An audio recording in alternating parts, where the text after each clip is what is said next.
바울이 뭐라고 그래요? 나의 상이 뭐냐? 아파트 로얄층이다? 아니면 배 끝나가는 면류관이다? 아니고 뭐래? 복음을 무료로 선포하는 것 자체라고 그래. 그게 나의 상이라고. 아이고 이거 힘이 빠지네. 복음을 무료로 선포하는 것 자체 그게 상이라고 그래.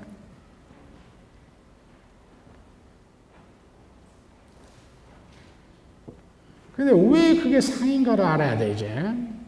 3장 15절, 3장과 연결해서. 이 3장 이 언어를 제대로 이해하려면, 아까 바울의 소명사상과 연결해서, 이 바울은 이 고린도전서 3장에서 뭘 지금 염두에 두겠냐면요. 이 사도들만, 이 하나님의 집, 하나님 나라를 하나님 집이라고 돼. 네, 그림을 잘 그릴지 몰라요, 여러분들. 미안합니다. 이게 하나님의 집이라고 합시다. 그러니까 성전, 교회 또는 성전, 이 하나님의 집. 하나님의 집을 지어 올리는 데에 각 사도들이 각자 독특한 임무를 받은 걸로 말해요. 임무를 받은 걸로. 자신은 무슨 임무를 받았다네? 개척 선교사로서 파운데이션 놓는 임무를 받았어요. 파운데이션 놓는 임무를. 자기 뒤에 고린도에 온 다른 사도는 베드로와 베드로와 아볼로는 자기가 쌓아놓은 터 위에 쌓아 올리는 임무를 받았어요. 그러니까 이 벽은 베드로의 것이라고 합시다. 베드로. 이 파운데이션은 바울 것이에요. 요 지붕은 아볼로 것이라고, 아볼로가 맡은 것이라고 합시다. 그래서 각자, 이게 소명이에요. 각자 다른 소명. 네? 하나님의 집을 하나님 나라를 세워 올리는데, 하나님의 집, 하나님 나라를 세워 올리는데, 지금 사도들을 예를 들었는데, 우리 모두가 다 한 부분을 맡도록 소명됐어. 그게 우리 소명이에요. 각자 소명. 엔지니어로서, 선생으로서, 의사로서, 사업가로서, 정치가로서, 예술가로서, 각자 한 귀퉁이씩 어디 막도록 지금 다 우리가 소명됐어. 지금 사도들의 지금 3사람 예를 들었는데, 그런데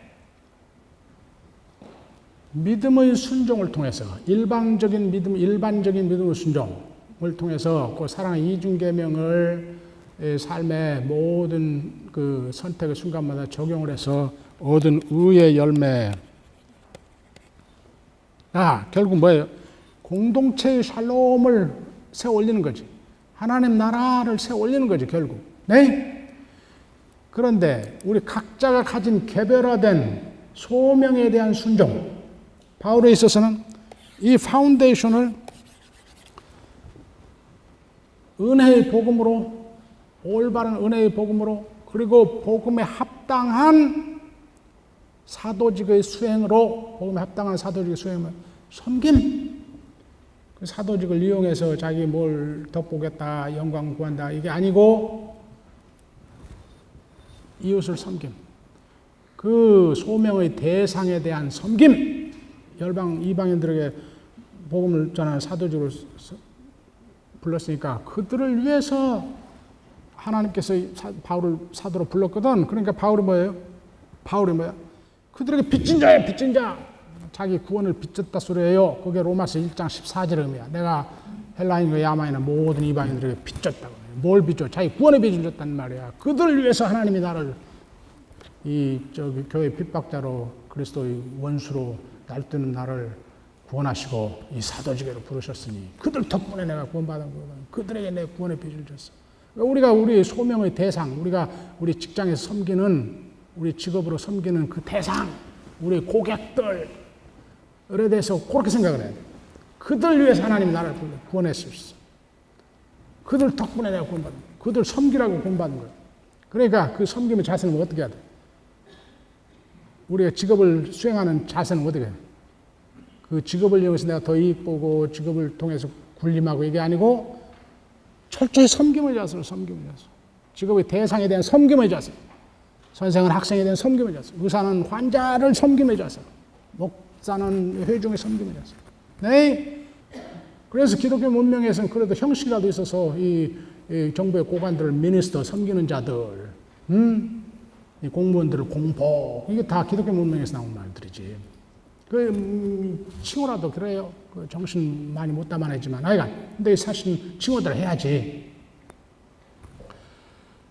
자, 그러니까 복음에 합당하게 이 자기 소명을 이뤘단 말이에요, 바울이. 그래서 어떻게 무료로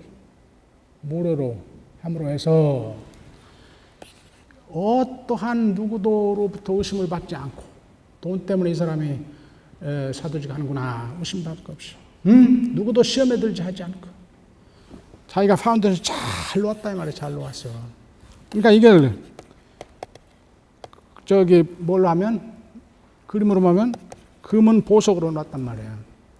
그런데 바울이 그래요. 다른 사람들 내 뒤에 온 사도들은 자기 쪽에 임무 하나님 나라 세워 올리는 하나님 집 세워 올리는 자기 쪽에 임무 아볼로는 지붕 베드로는 여기 앞에 벽 하는데 그걸 정말로 복음에 합당하게 했나 아니면 세상 지혜와 세상 무슨 저기 가치 이해관계 이런 걸 섞어서 했나. 만약 그랬다면 이건 뭐야? 나무 돌나무 지푸라기로 지은 거예요. 행위들의 심판이 이걸 심판하는 거예요. 이걸 그러면 불로 이걸 실험을 해. 불로 시험을 해. 마지막 최후 심판 때 우리의 믿음의 순종의 열매들 그게 뭐예요? 하나님 나라의 한 공헌 그것의 질을 테스트하는 거예요. 우리의 이 하나님 나라에 대한 믿음의 순종의 질을 테스트하는 거예요. 질을 테스트하는 거예요.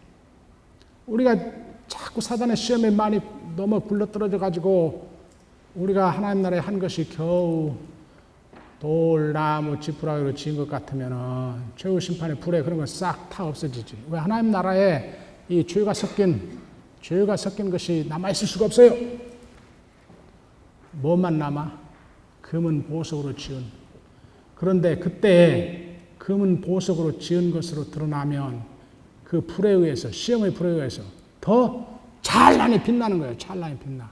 금은 보석으로 지은 것이. 알겠습니까? 그게 상이야. 그게 상. 내가 금은 보석으로 지었으니 내 구원 플러스 알파 구원 후에 덧붙이는 뭘 받는 것이 상이 아니고 이 알파가 상이라고 맨날 생각을 했어. 구원 후에 덧붙여. 구원은 다 같이 받는 거고 이렇게 하나님 나라에 특별히 헌신적으로 공헌해서 의의 열매들을 많이 맺은 사람들은 성화를 많이 옛날 구원의 서정연으로 성화를 많이 잘 든 사람들은 구원이라 다 모든 믿는 자들이 받는 것 공통으로 받는 것 플러스 덧붙이는 상급 알파 그렇게 생각을 했어요. 근데 이건 신학적으로 용인될 수가 없어. 왜? 구원이라는 말 자체가 뭐라고 그랬죠? 신적 충만에 들어감이라고 그랬지. 신적 충만으로 이루어지는 삶. 신적 충만에 뭘 덧붙인다고 더 충만해집니까? 이건 국민학교 산수만 배워도 알아. 무한대에 100 덧붙인다고 더 커집니까? 하나님의 구원이 뭐야? 하나님의 무한의 참여함인데 거기다가 500 덧붙인다고 더 무한입니까? 구원 자체가 하나님의 신적 생명을 얻는 거예요. 영생. 거기다가 무슨 1000을 더하고 10,000을 더한다고 더 큰 영생이 되는 게 아니야. 그러니까 신학적으로 사고를 할 줄 알아야지. 그러니까 알파가 아닌데 바울이 가르치는 또 그게 아니에요. 보시다시피 9장 16절에 나의 상이 뭐냐. 그래서 나의 상이 뭐냐. 복음을 무료로 선포하는 것 자체라. 왜? 그게 자기로 하여금 순수한 복음에 철저하게 합당하게 인간적 방법, 인간적 동기 이런 것을 막 섞여서 짬뽕 만들어가지고 복음 선포한 게 아니야. 자기가 하나님 나라의 한 컨트리뷰션, 자기가 맡은 요 부분, 아니 순수한 복음에 의한 것으로 최후의 심판에 행위에 의한 심판할 때 환히 드러나요. 찬란히 드러나. 그 불에 도리어 더 금으로 지은 걸로 찬란히 드러나. 그게 상이야. 그게 면류관이야. 그게 면류관. 구원에 덧붙여서 면류관이 아니고 우리가 다 구원을 얻는데, 그래서 바울은 면류관을요 두 가지로 써요. 하나는 구원 자체를 말할 때 면류관. 그 시간이 없으니까 내가 여기 부록으로 쓴 곳에서는 거기에 성경 구절도 다 적혔으니 읽어보세요. 면류관을 두 가지로 써. 하나는 구원 자체. 하나는 이 바울이 누구를 면류관이라고 그래요? 아까 얘기했죠. 빌립보 교회, 데살로니가 교회. 너희같이 흠없는 교회가 나의 면류관이라고 그래요. 자기 구원 자체도 면류관이라고 그러고 그들의 흠은. 왜 그래요? 이 최후의 심판 때에 자기의 믿음의 순종이 곧 일반적인 하나님 나라의 순종뿐만 아니고 자기의 그 소명의 완성, 특별히 자기에게 준 사도직, 내게 주신 선생 노릇, 저 형제에게 준 의사 노릇, 저 자매에게 준 예술가 노릇이 최후 심판 때 하나님의 통치에 얼마만큼 순종했나. 그러니까 이제 시험이 드는데, 행위에 의한 심판. 그때 인간적인 것들은 다 불타버리고, 네? 뭐만 남아?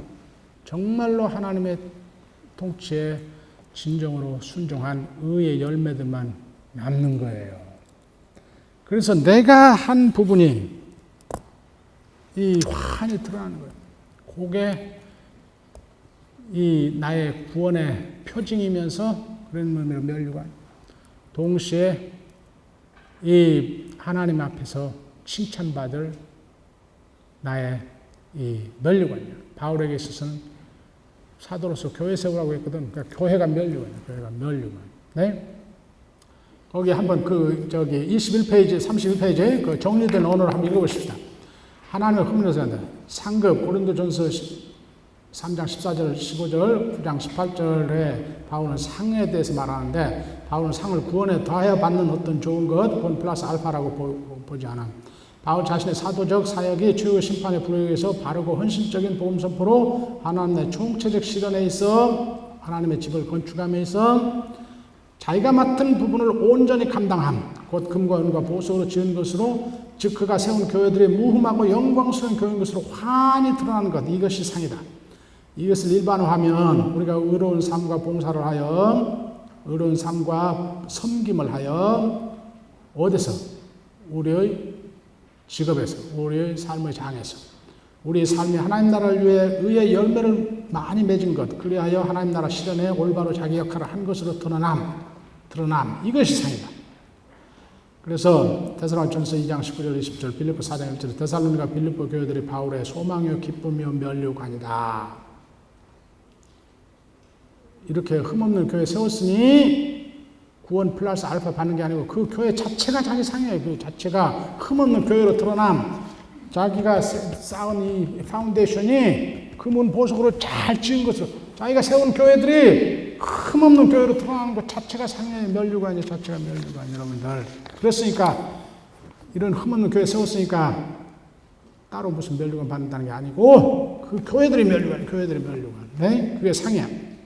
그래서 상 또는 면류관을 바울이 구원 자체에 대해서 쓰기도 하고, 거기 내가 구절도 다 됐죠.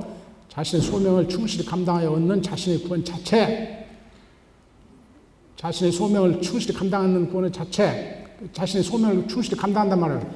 그 의의 관계에 충실히 서 있었음. 너희 끝에 받는 것이 면류관이에요. 그의 의의 관계에 충실히 서 있었음. 그것이 일반적으로 순종을 함, 개별화된 소명의 순종함, 그렇게 해서 그 의의 관계에 서 있었음. 하나님 통치 아래 서 있었음. 을이 드러나니까 그게 면류관을 구원 자체로 또 설명하고, 자신의 의의 열매, 일의 열매, 빌립보 교회, 데살로니가 교회, 곧 자신의 소명, 사도직을 충실히 감당하여 건설한 교회들을 또 면류관이라고 이렇게 이중으로 쓰는 이유가. 자, 그러면은 이제 여러분들이 똑같은 질문 많이 하셨는데요. 지금 이 부분이 조금 이해가 됩니까? 좀 어렵습니까? 은혜로 위한 구원과 행위로의 대로 심판, 그리고 상급, 이런 것이 잘, 혹시라도 긴가민가 잘 이해 안 되면, 그래서 내가 부록을 덧붙인 거예요. 부록을. 그러니까 집에 가서 한번 잘 읽어보세요. 거기에 훨씬 더 자세히 설명이 되어 있으니까 한번 읽어보세요. 자, 그러니까 여러분들이 이제 두 가지 여기 질문, 많은 사람들이 질문하는데 그 질문도 중복되는 것들이 많은데, 제일 많이 중복되는 게 하나는 이 강의를 듣다 보니까 옛날에 칭의론을 법정적 개념으로 생각해서 한번 우리가 무죄 선언되고 의인이라 칭함받았으니 최후 심판 때는 그게 확인되는 것만 남아서 이 구원이 확실하다 이렇게 믿었는데, 이제 보니까 칭의론이 관계론적 다이멘션이 있어가지고 하나님과 올바른 관계 회복됐다. 하나님 통치를 받는, 하나님 노릇해 주심에 덕이 보면서 하나님 쪽에, 우리 쪽에 의무를 다해야 되는, 그에 의지하고 순종해야 되는 하나님 통치를 받는 구체적으로 사랑 이중계명을 실천하면서 하나님 사랑하고 이웃을 섬기는 삶을, 의의 열매를 맺어야 된다니까, 이게 그러면 다시 율법을 지켜 서령 사랑의 이중계명이라고 그런 음식 가리고 무슨 손 닦고 발 닦고 그릇 닦고 하는 것은 더 이상 아니지만, 그래도 그리스도의 법 지키는 율법주의로 가고, 선행에, 결국 우리의 선행이 그러면은 선행에 의한 구원의 완성에 도달한 선행에 의한 구원 아닙니까? 지금 질문들 많이 하셨고, 근데 아까 그게 철저히 무엇에 의해서 한다고? 성령의 깨우쳐 주심, 성령의 힘 주심에 의해서 일어나서 삼위일체적으로 철저히, 심지어 우리가 하는 믿음과 선행 자체도, 순종 자체도 하나님 은혜의 힘이 입은 거라고. 은혜 철저히. 그래서 삼위일체를, 칭의 구조의 삼위일체 구조를 내가 2번, 3번 강조한 이유가 그거요. 그걸 강조한 이유가. 그런데도 이제 그 질문을 계속 하시는데, 그래서 의의 열매도 우리가 어떻게 맺어요? 의의 열매를 그래서 바울이 뭐라고 한다고요? 성령의 열매라고 한다니까. 그래서 성령의 힘이 보야만 오래 참을 수 있어요. 오른편 뺨친 사람 왼편 돌려댈 수 있어. 성령의 힘에 입어만, 성령의 힘이 보야만 원수도 겨우 10번만 한 번이라도 용서할 수 있어. 성령이 힘입지 않으면 한 번도 용서 못해요, 원수. 나한테 해코지 한 사람. 근데 성령이 힘으면 10번 중에 한 번은 그래도 좀 용서할 수 있어. 여러분들 10번 중에 한 번이라도 용서하려고 합니까? 그것도 힘들어요. 나도 힘들어. 10번 다 용서할 수 있으면 좋아. 근데 나도 잘 못해요. 그래서 한 번이라도 하려고 그래. 근데 한 번이라도 하려고 하는 마음도 누가 줘? 성령이 주셔요, 성령이. 어쨌든 한 번 성령이 나를 강권해서 원수도 용서하고, 과거는 다 잊어버리고, 저놈이 나한테 언제 전에 오른편 뺨 때렸다. 근데 그래서 전두환 만보를 가지고 저놈 내 손에 걸리면 한 대때 때려준다. 다 잊어버리고, 지나간 건 다 지나간 거 용서하고, 10번 한 번이라도 부부간에 그렇게 하면은 그래도 좀, 직장의 동료들 간에 그렇게 마음 가지면 그래도 좀, 다 성령에 의한 거예요. 성령의 은혜에 의해서 우리가 의의 열매를 맺는 거예요. 우리의 무슨 내 안에 있는 무슨 선한 심성에 의한 것이 아니고, 은혜에 의한. 그래, 그 다음 질문이 많은 게요. 그러면은 이 구원의 첫 열매, 지금 우리가 이 신약 종말론의 그림을 좀 쉽게 그리기 위해서 그리스도의 초림으로 하나님 나라 출범했다. 그리스도 재림 때 하나님 나라 완성이 된다. 곧 우리 구원이 시작이 됐어. 오는 세상, 오는 하나님 나라 또는 오는 세상. 그런데 이 세대 사단이 하나님 통치를 탈취해서 죄와 죽음으로 통치하는 이 사단 나라가 아직도 계속이 돼. 이 D-Day 그리스도가 그의 하나님 나라 선포와 십자가의 죽음과 부활로 사단을 결정적으로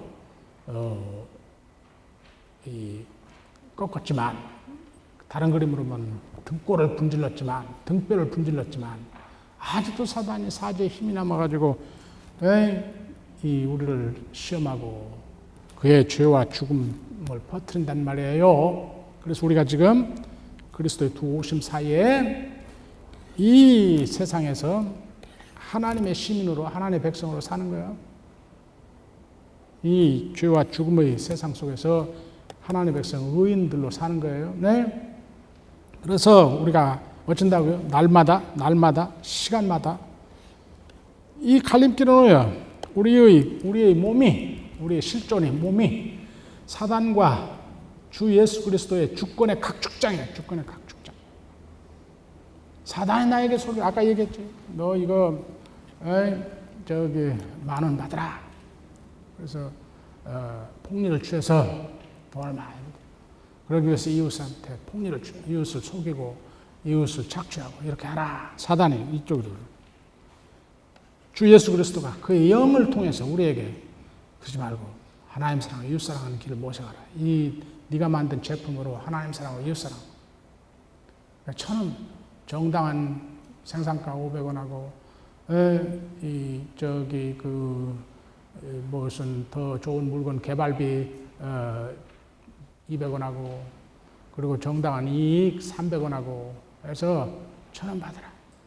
그래서 그걸로 이웃의 삶을 안전하게 하고 행복하게 하고 평안하게 하고 이렇게 해서 이 샬롬을 이루라. 이 주 예수 그리스도.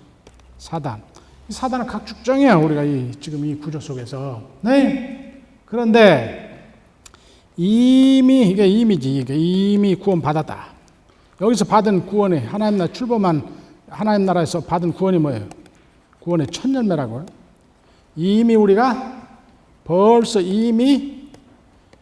또는 질의 의인이라 칭함받음. 그러니까 부정적으로 하면 무죄 선언됨, 죄 용서됨.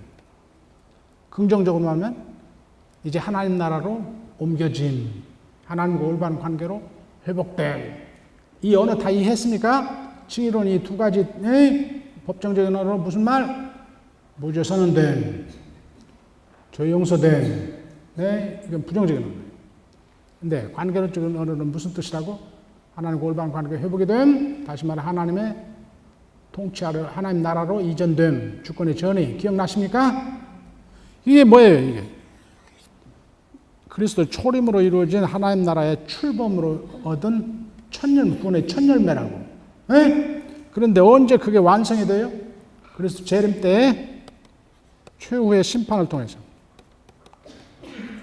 최후의 심판을 통해서. 근데 그 최후의 심판 때 어쩐다고요? 행위에 대한 우리 행위들에 대한 행위들을 점검한다는 거예요. 행위들을 리뷰한다는 거예요. 행위들을 평가한다는 거예요. 그래서 이 구조 속에서 우리가 사단의 시험에 잡고 당신 나라 임하게 하소서. 우리를 시험에 들지 말게 하소서. 악한 자에 시험에 들지 말고 악한 자에 다시 굴러 떨어지지 않게 하소서. 맨날 주기도문의 양쪽 청은 되뇌지만은 그러면서도 맨날 여기에 굴러 떨어졌어요. 그래서 우리의 믿음의 순종이라는 게 항상 이 퍼펙트한 건 없거든. 온전한 게 없어요. 온전주의는 있을 수 없어. 아무리 이른바 성인이라도 이 요소가 있지. 근데 보통 우리는 이게 더 많은지 이게 더 많은지 몰라. 요게 더 많을 것 같아. 나는 나를 보면은. 여러분 나보다 훌륭한 얘기 요게 더 많아. 주 예수 그리스도 순종한 게 더 많아. 사단 순종합니다. 그래서 죄를 진 것보다는 의의 열매가 저 열매보다 더 많아 여러분들은. 근데 나는 가만히 보니까 저 열매가 더 많은 것 같아. 근데 하여간 우리 모두가 하여간 이 아무리 훌륭한 이른바 옛날 언어로 성화를 해도 또는 이 의인으로 하나님 통치를 성심껏 받아가도 그 관계에 신실하려고 최선을 다해도 늘 성령의 인도하심에 내 실전을 열고 귀걸이면서 뭐하러 큐티하는 거예요.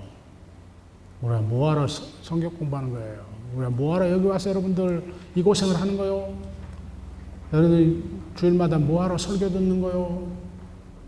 하나님의 백성으로서 의인들로서 하나님의 통치에 올바른 믿음을 순종을 하기 위해서 그런 거 아닙니까? 네? 그러니까 성령이 목사님의 설교를 통해서 여러분들 아침에 묵상하는 그 큐티 말씀을 통해서 이 성도들과 친구들과 함께 나누는 서로의 권면과 충고를 통해서 온갖 방법, 여러분들이 읽는 좋은 책들을 통해서 여러분들이 듣는 그 아름다운 음악을 통해서 꼭 바흐나 핸델이나 그런 음악, 텔레만의 음악이 아니라도 네, 음악을 통해서 네, 하나님이 우리에게 계속 성령이 말씀을 하시는 거예요. 좋은 그림을 통해서 하나님이 성령을 통해서 계속 말씀하시는 거예요. 네, 그때 우리가 그 성령의 귀를 기울이고 우리 실전을 열고 거기 그 깨우침을 우리가 헤아리고 받아들이고 그 지시에 순종하려고 하면은 의의 열매 더 많이 맺지. 근데 그렇지 않으면 꼭 목사 설교를 들어도 자기에게 당장에 돈 많이 버는 방법으로만 뭘 쓸 수 있는 설교만 자꾸 듣고 막 그러려고 하면은 이 열매를 많이 맺는 거죠. 네? 그러면은 그런 사람도 그럼 결국 구원받습니까? 누가 이 질문 많이 했더라고요. 이른바 옛날 언어로 성화가 제대로 안 된 또는 지금 나의 언어로 네? 이 지금 칭의의 현재 단계에서 의인으로 제대로 서지 못하고 네? 그 의의 열매를 충분히 맺지 못하는 사람도 구원받습니까? 바울이 뭐라고 그래요? 받는다고 그래요. 네, 받는다고. 왜 받는다고 그래요? 궁극적으로는 하나님의 아들 그리스도가 우리를 위해서 변호하기 때문에 한다. 여기 8장, 로마서 8장 34절. 궁극적으로는. 그런데 그걸 한마디로 말하는 것이 어디? 고린도전서 3장 15절. 서령 돌, 지푸라기, 나무로 지은 사람도 하나님 은혜에 힘입어 하나님 나라에 이전되고 하나님 나라에 서서 완전히 자신을 하나님 은혜 그 뒤부터는 문 닫지 않고 그래도 성령에 통해서 오는 그리스도의 귀걸이며 하나님 나라에 뭘 공헌하려고 한 사람은 그 공헌이 죄와 막 뒤섞여가지고 돌, 나무, 무슨 지푸라기로 지은 것이라 해서 할 수 없이 그런 것들은 다 섞인 거니까 다 타버렸지만은 그 사람은 구원 받는다고 그래요. 그럼 어떤 사람은 구원 못 받아? 출애굽 세대 같이 이 신앙의 기본을 잃어버린 사람들, 우상 숭배하고 이 음행에 빠지고 그 출애굽 세대 같이 이렇게 근데 완전히 하나님께 등 돌린 사람들, 그러니까 신앙을 저버린 사람, 이런 사람은 탈락할 수 있다. 서 있는 자가 넘어질 수 있다. 헛되이 믿을 수 있다. 그러니까 이런 사람들에게는 동시에 경고를 해요, 바울이. 자, 그런 평가를, 그럼 어느 정도의, 누가 여기서는 어느 정도의 순종이 합격점이고, 어느 정도, 그것은 하나님이 판정하는 거지, 하나님이 판정하는 거. 우리에게 중요한 것은 우리가 이런 구조 속에서 어쩔 수 없이 사단의 시험에 빠져 죄도 짓고 하지만, 그럴 때마다 회개하고 다시 돌이켜서 예수를 주로 고백하고 그 예수의 주권을 의지하고 순종하려는 믿음의 결단을 하고 믿음의 순종을 하려고 그래서 의의 열매를 맺으려고 이웃을 사랑하고 이웃에 대해서 오래 참고 네? 그 신실하고 정직한 삶을 하려고 하고 네? 서로의 신실하고 이렇게 하려고 노력하는 한 이 사람 뭘 하는 사람이야? 하나님의 통치, 예수의 주권을 의식하는 사람이야. 그 의식은 누가 줘? 성령이 주는 거죠. 네? 그러니까 성령이 내주하고 성령이 이 말하는 것에 귀를 기울인 사람이 이 사람은. 그런 사람은 아직 하나님의 우리 잘 쓴 말로 하나님의 그 장중에 있어. 그 사람은 계속 우리가 자꾸 되돌아가려고 해도 하나님이 꽉 붙들고 있어 우리를. 그러니까 그런 사람은 구원을 받는다 그 말이에요. 근데 완전히 하나님 잊어버리고 부인하고 사는 사람은 넘어진다.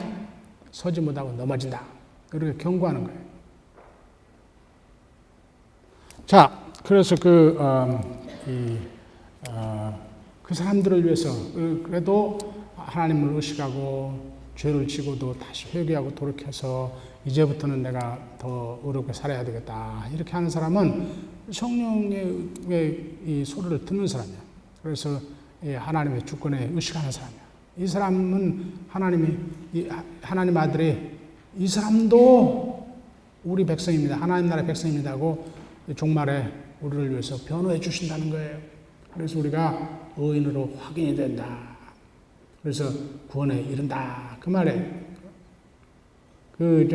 종말에 그래서 이 문제 많은 고린도인들 바울의 심하게 꾸짖을 고린도인들에게 고린도전서 1장 9절에서 10절에서 6절에서 10절까지 뭐라고 써요?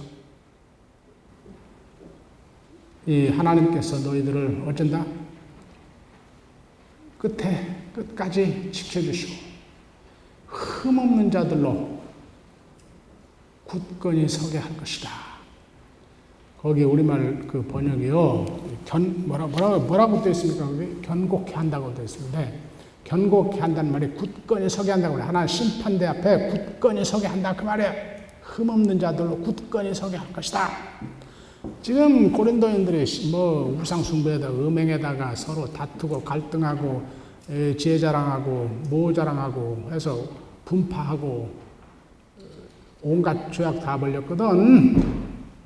그래서 심하게 꾸짖을 거예요 지금. 바로 그 다음 문단부터.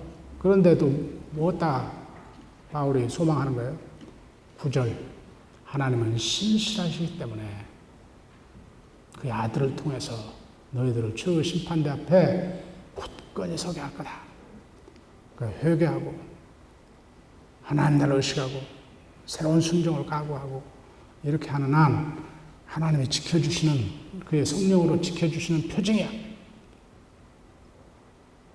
그러니까 혹시 우리가 그런 정황을 가더라도 이런 말씀에 의해서 위로를 받고 회개하고 다시 돌아서야 되고 그런데 이런 것들이 이제 다 나하고는 상관없다.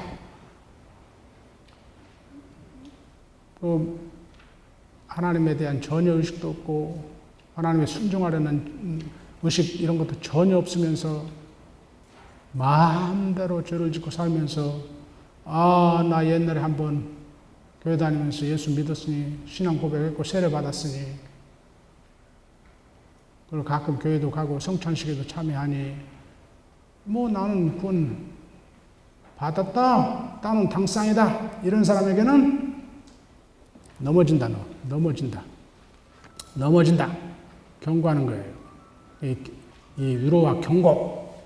자, 이런 맥락에서 예정론과 성도의 견인론을 이해를 해야 돼. 자,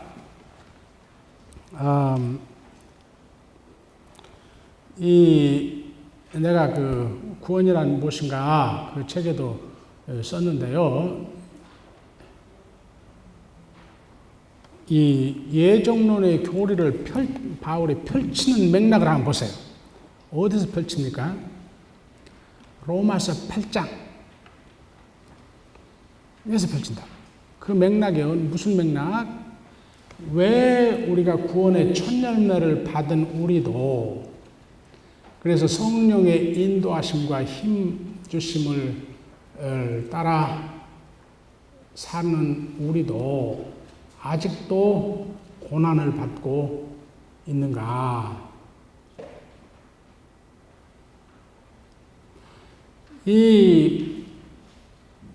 그 맥락에서 지금 이 바울이 예전을 펼쳐요. 그 예전을 펼치는 그러니까 의도가 뭐예요? 지금 현재 아까 그 그리스도의 재림으로 하나님 나라가 완성이 되고 우리 구원이 완성될 때까지는 아직도 우리가 사단의 죄와 죽음의 통치에 노출이 되어서 시험을 받고 죄의 대가로 고난을 받고 꼭 나의 죄로만 내가 고난받는 게 아니고 이 인간의 연대성 속에 살기 때문에 이웃의 죄로 내가 고난받고 여러분들은 죄와 이 고난은 항상 죄로부터 와요. 죄의 품삯이 죽음이야. 그 죽음의 증상들이 고난들이에요. 고난들. 그러니까 이 고난은 죄로 말미암아 고난들이 오는 거지. 고난들이 이 죄의 품삯, 죄로 말미암아 죽음이 오는 거지. 이 죽음의 증상들들이 고난이에요. 고난. 그래, 죄로 말미암아 고난 들어오는 거지. 근데 죄와 고난이 항상 1대1로 성립하진 않아요. 이 아주 무식한 신학하는 무식한 사람들이 누가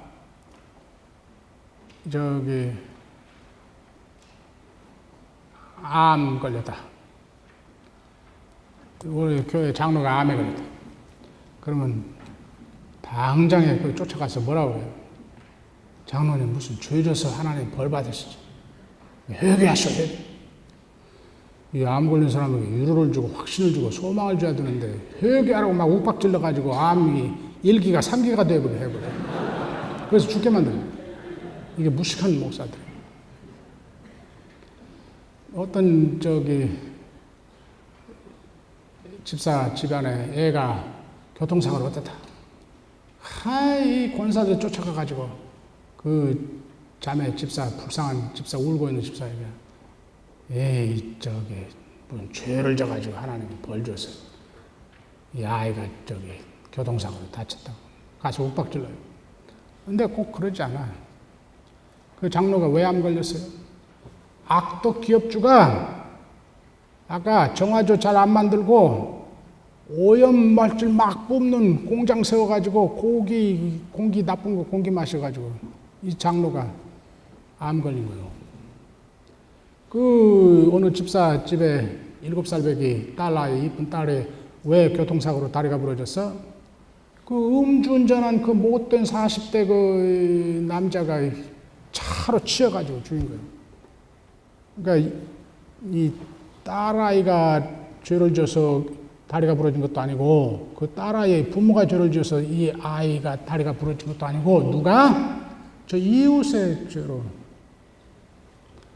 이 장로가 자기가 뭘 도둑질하고 뒤로 다니면서 음행하고 다녀서 하나님 벌 줘서 암 걸린 게 아니고 누가? 저 악독 기업주가 엉터리 공장 만들어가지고 오염물질 뿜어가지고.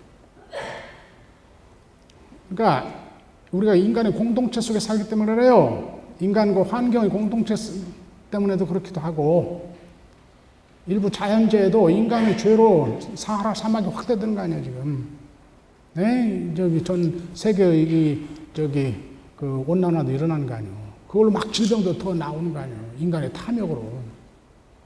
그래서 인간들이 다 고난받는 거 아니에요. 역도 성립해요. 나의 선행으로 내 이웃이 삶이 확대돼. 이웃의 선행으로 공동체 전체가 삶이. 한 사람의 희생으로 공동체죠. 어린 아이가 길 건너다가 차에 치여 죽었다. 그 하나의 희생 때문에 서울시에서 거기다가 뭘 만들어? 건널목을 만들어. 신호등을 세우고. 그래서 그 또래 아이들이 다시는 안 죽게. 한 사람의 희생으로. 한 사람의 선행으로. 이 공동체가 다 덕을 입는 거예요. 물론 자기 죄로 자기가 고난받는 경우도 있어요. 자기 몸에다가 막 그냥 독주를 막 마셔가지고 간경 걸려가지고 간암 걸리면 자기 죄로 자기가 고난받는 거지. 자기가 맨날 사기치고 남 돌려먹다가 저기 감옥 가서 그 기업 망하고 그러면은 지가 맨날 사기치고 탈세하고 그래서 감옥 가는 거지. 자기 죄로도 그러는데 많은 경우는 그보다 더 공동체적 그 솔리다리티, 우리가 연대성 속에 살기 때문에 한 사람의 죄로 다수가 구원받고 한 사람의 선행으로 다수가 덕을 보는 이런 구조 속에 살아요. 그런데 그래서 바울이 그걸 잘 설명을 해요. 우주적으로 지금 심지어 피조 세계가 전체가 사단의 죄와 죽음의 통치 아래 고난 가운데 있다. 그럼에도 불구하고 너희들의 구원이 확실하다는 것을 말해서 이 독자들의 이를 안도를 주고 위안을 주고 소망을 주려고 할 때에 이 예정론을 펼쳐. 어떻게 펼쳐요? 이 하나님께서 우리를 태초에 구원으로 예정하시고 때가 되매 믿음으로 부르셔서 그 구원 은혜를 더 깊게 하시고 아까 칭의 삼위일체 누구죠? 그의 아들을 통해서 계속 구원의 통치를 우리에게 베풀게 해서 그 아들은 또 어떻게? 그의 성령을 통해서 우리에게 그 구원의 통치를 헤아리고 거기에 믿음을 순종을 하게 해서 어쩐다? 끝까지 지켜주시는데 심지어 어쩐다? 8장 34절 죄의 심판 때에 누가 재판장이냐? 하나님이 우리를 위하시면 누가 우리를 대적할 수 있으리요. 바울의 수사적 웅변이죠. 네? 우리를 재판하시는 분이 누구예요? 하나님이 누구야? 우리를 의인이라 하신 분이야. 의롭다 하시는 하나님이 우리의 재판장이야. 우리의 변호사가 누구요? 자기의 속죄 제사로 우리를 의인이라 하고 또 우리를 변호하실 하나님의 아들이야. 그러니 어쩐다고요? 저 심판에 우리의 의인으로의 확정이 우리 구원의 완성이 확실하다. 말이야, 확실하다. 그리고는 웅변하지. 그러니 누가 우리를 그리스도 안에 하나님의 사랑에서 끊을 수 있으리요.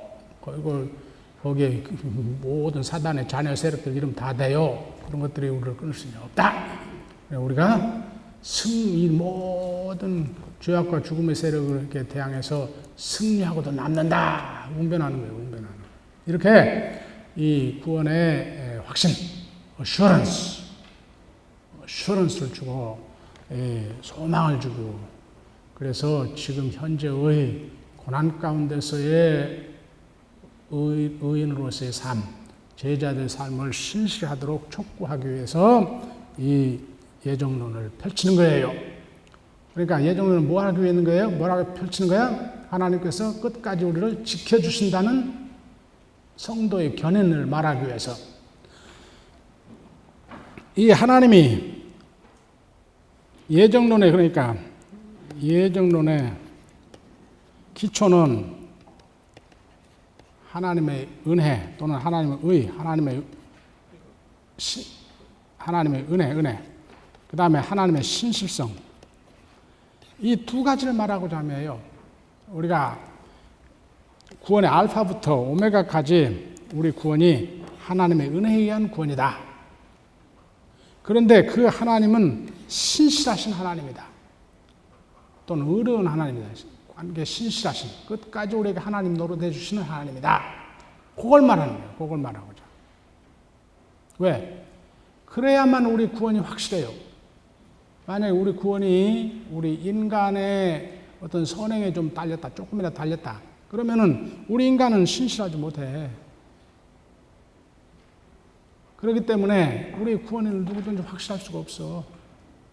그런데 하나님은 신실하십니다. 그런데 이 구원이 전적으로 알파부터 오메가까지 하나님의 은혜에 의한 것인데, 그 하나님은 신실하신 분이기 때문에 우리 구원이 확실하다, 그 말이에요. 그 말을 예정론으로 펼치는 거예요. 그런데 우리 성경에서는, 그러니까 예정론은 내가 구원이란 무엇인가 썼지만은, 이 믿음의 현재에서 뒤돌아보면서만 터득하는 교리예요. 뒤돌아보면서만. 이 믿음의 현재에서 봐야 돼. 믿음의 현재의 그 빛 아래 빛이 이렇게 양쪽 끝으로 갈 때마다 이 끝에 가면 희미해져, 희미해져. 이 태초, 종말. 이 하나님의 계시도 지금 믿음의 현재에 대해서 환히 조명하는 것이지, 그 조명의 불빛 아래 태초를 밝혀보고 종말을 우리가 헤아리는데, 이 불빛이 양쪽으로 끝으로 갈수록 여기는 희미해요, 희미해. 그런데 여기 믿음의 현재에서, 요 믿음의 현재에 도달할 때까지는, 곧 믿는 자 되는 과정, 믿는 자 됨 때까지는 내가 나의 아까 이야기한 대로 복음을 듣고 복음을 터득하고 믿기로 결단하고 해서 내가 믿는 줄 알았어. 근데 믿는 자가 되고 되돌아보니까, 성령이 미리 와서 역사하셔서, 하나님의 영이 미리 와서 역사하셔서 나의 귀를 떼어서 그 복음을 알아들을 수 있도록 하고, 눈을 띄워서 십자가에 달린 예수를 그리스도 하나님의 아들로 인식하게 하고, 그를 믿게 하고, 성령이 미리 와서 나를 역사하셨구나. 그런데 그러니까 하나님의 영이 나를, 근데 하나님은 영원한 하나님이지. 그러니까 영원 전부터 하나님이 나를 구원으로 예정하셔서 때가 되매 부르셔서 복음을 듣는 장애로 인도하여 주시고, 그의 영을 통해서 복음을 터득하게 하고, 그의 영으로 그 복음의 믿음의 순종을 결단하게 하고 하셨구나. 하나님이 나를 태초부터 예정하셔서 믿음과 구원으로 인도하셨구나. 되돌아보면서 깨달아요. 되돌아보면서. 누구에 대해서만? 자기에 대해서만. 그러니 어쩐다. 앞으로 근데 하나님은 어쩌다? 신실하다. 아까 고린도전서 1장 9절, 하나님은 신실하시다. 하나님은 신실하시다. 그러니 나는 신실하지 못해서 사단의 그 시험에 노출되어 가지고 때로 넘어지고 어쩌고 해도 하나님이 나를 지켜주시리라. 신실하기 때문에. 그러니까 내 구원이 확실하다. 이게 성도의 견인론이에요. 성도의 견인. 네? 그러니까 그래서 여기서 우리가 구원의 확신을 얻고 안도함을 얻어. 안도. 그래서 이 내면에 평안이 있어. 근데 궁극적으로 왜 그래요? 내 구원이 알파부터 오메가까지 결국 하나님의 은혜에 의한 것인데, 그 하나님은 신실한 하나님이니까 그분이 나를 꽉 붙들고 계시리라. 내가 자꾸 사단의 나라로 도망치려고 해도 그의 성령을 통해서 나를 꽉 붙들고 계시리라. 그래서 내가 확신을 가지고 안도하는 거예요. 알겠습니까? 그래서 이게 필요해요. 우리가 이게 필요해. 근데 성경은 동시에 보시는 바와 같이 바울 서신에도, 히브리서도 마찬가지예요. 히브리서 똑같은 구조야. 바울 서신도 이렇게 우리 구원의 확실함을 가르치기 위해서 예정론적으로 뒷받침하는 구절들도 나오지만은, 동시에 또 지금 스스로 서 있다고, 믿음의 현재에서 서 있다고 생각하지 않은, 넘어지지 않을까 조심하라. 넘어질 수 있다. 출애굽 세대가 너희들을 위한 경고 예표다 하고 경고하죠. 그러니까 이 타락의 가능성, 예정론과 성도의 견인론으로 이 확보된 구원의 확실성과 그러나 타락의 가능성, 이 두 개를 한꺼번에 갖춰요. 이 성경은 바울이 또 그렇게 가르치고 히브리서도 그렇게 가르치고 다 그래요. 다. 그러니까 이 두 가지 가르침이 논리적으로 모순이 돼. 논리의 평면에서는. 이러니까 사람들은 어느 한쪽을 강조하고 어느 한쪽을 약화시키기 위해서 이걸 어떻게 좀 조화를 해보려고 노력을 하는데 그건 옳지 않아요. 성경이 양쪽으로 가지니까 양쪽 다 존중해야 돼. 양쪽 존중해야 돼. 그러면서 어느 레벨에서 통합을 해야 하냐면 이것을 말하고자 하는 의도의 평면에서 통합을 해야 돼요. 요 구원의 예정론을 펼치는 것은 의도가 뭐예요? 우리 구원에 확실하던 어슈어런스를 주고 안도함을 주기 위한 거예요. 타락의 가능성을 말할 때는 그러나 방종하지 말고 두렵고 떨림으로 그 그리스도 은혜로 회복된 하나님과 의의 관계에 칭의의 관계에 어쩌라? 서 있어야 된다. 서 있어야 된다. 그래서 두렵고 떨림으로 너의 구원을 완성해 가야 된다.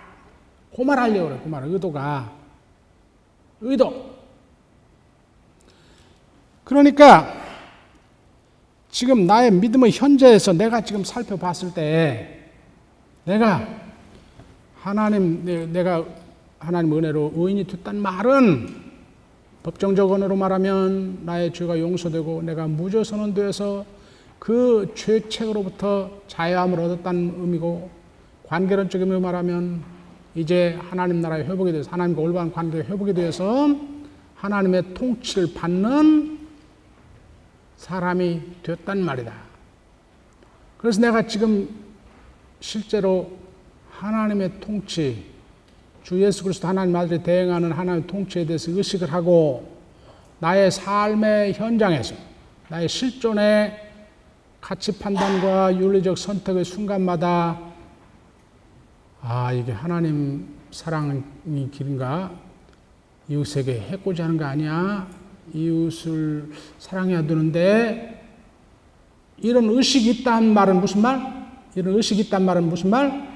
지금 성령의 내주하심을 받고 성령의 깨우쳐 주심을 받고 성령의 음성을 듣는 사람이에요. 이 사람은 뭘 해도 괜찮아? 요 본문을 들어도 괜찮아. 하나님 나를 꽉 붙들고 계시는구나. 하나님 나를 지켜주시고 계시는구나. 그러니까 성령을 통해서 나에게 자기의 통치를 의식하게 하고 통치를 순종하게 하는 마음을 일으키고, 이것이 이 하나님의 통치에 순종하는 길인가 모색하게 하고, 하나님이 나를 지키고 계시구나.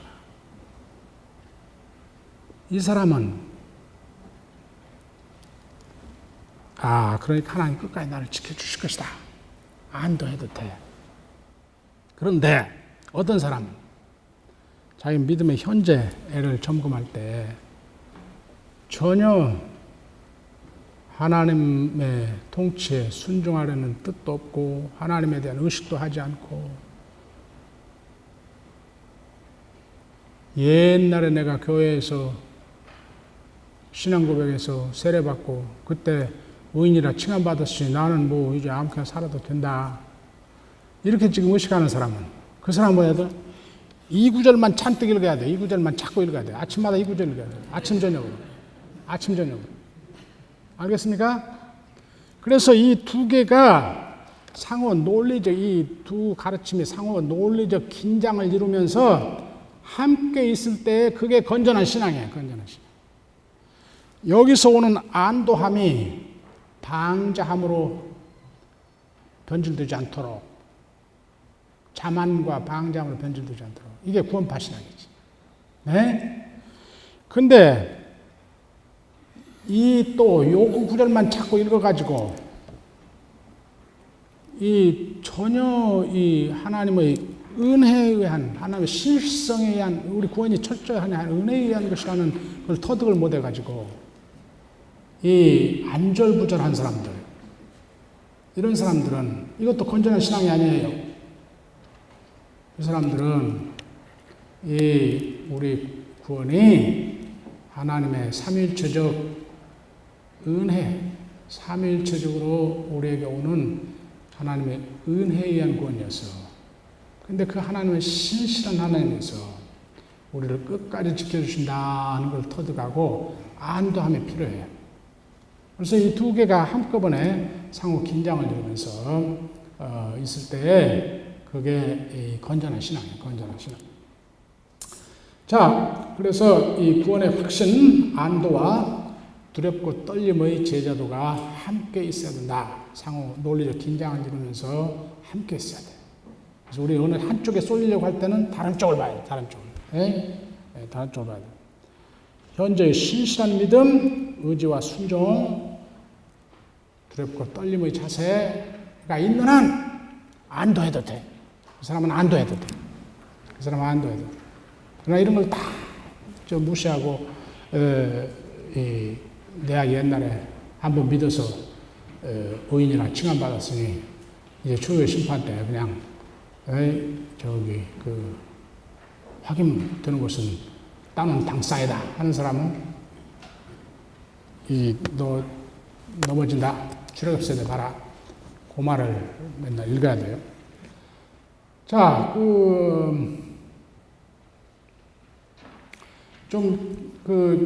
지금 오늘 한 것은 이 칭의론을 하나님 나라 복음의 구원론적 표현이라고 이해를 해야 올바로 칭의론을 이해하게 된다는 것.